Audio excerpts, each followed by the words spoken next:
What's going on, guys? It's Hi, and one of the most complained about things that I've seen with the new A90 Supra is the wind buffeting issue. If you're unaware, when driving the Supra with the windows down and depending on the speed, wind will enter the cabin and very noticeably buff it. This creates a bad user experience and was a huge oversight on Toyota and BMW's part. Here's an example of the issue at 45 miles an hour. Pay close attention to the wind noise.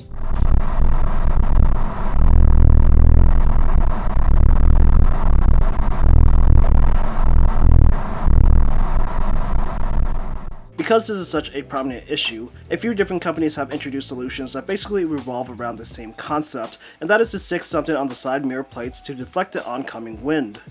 In this video, we are specifically looking at AMS Performance Mark V Supra Anti-Wind Buffeting Kit. The particular version that I went with has a gloss finish, but this particular model is also available in a matte carbon and a black ABS plastic version coming soon. Installation of this product is as easy as can be. The deflectors themselves come with double-sided tape pre-installed and is used to stick the deflectors onto the mirror plates. That being said, there are some steps that we can take to prep the surface and to help promote better adhesion. I'm going to start off by washing the area. For this task, I'm using Chemical Guy's Mr. Pink. This is a plain car shampoo with no additional additives. You don't want to use something like a wash and wax because it leaves behind a thin layer of additive, and this can prevent the double-sided tape from adhering properly.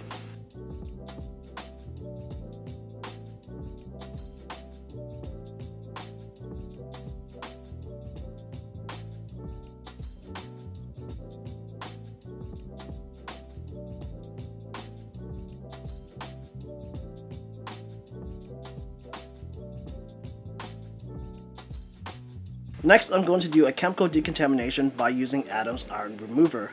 This product adheres to and dissolves iron particles that may have embedded themselves onto the surface.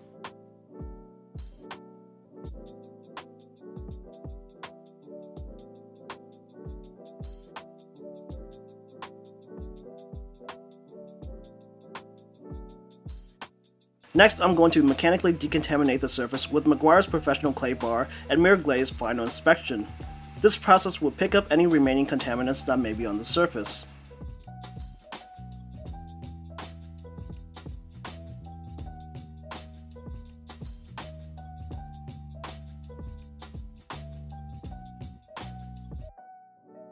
Finally, I'm going to hit the surface with Chemical Guy's Wipeout. This is an isopropyl alcohol mixture that will strip the surface of any oils and residues. This will leave the surface completely bare and ready for application of the deflectors.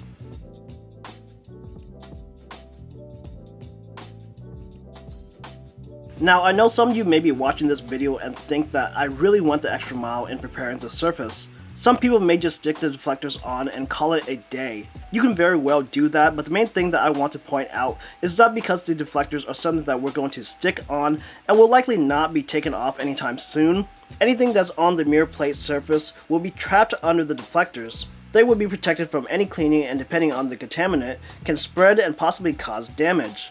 I would rather spend some time from the get-go and save myself possible future headaches. As you can see, the deflectors come with 2 strips of double-sided tape pre-installed.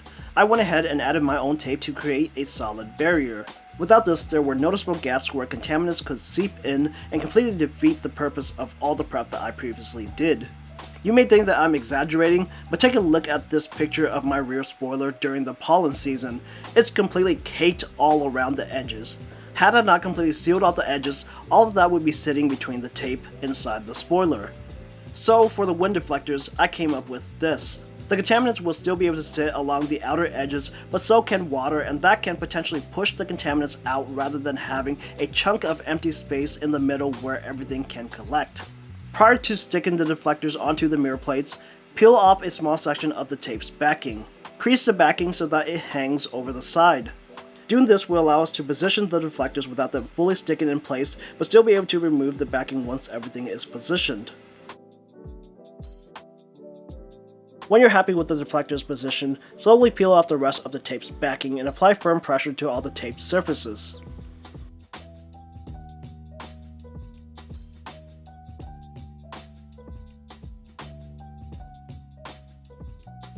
One side is now complete, repeat on the other and you're good to go. Overall, I would say that I like this product. The deflectors do what they're supposed to and don't look half bad, but I would like to note some quality control issues. This product was originally introduced in a matte finish, and the added clear coat finish shown here only recently became available.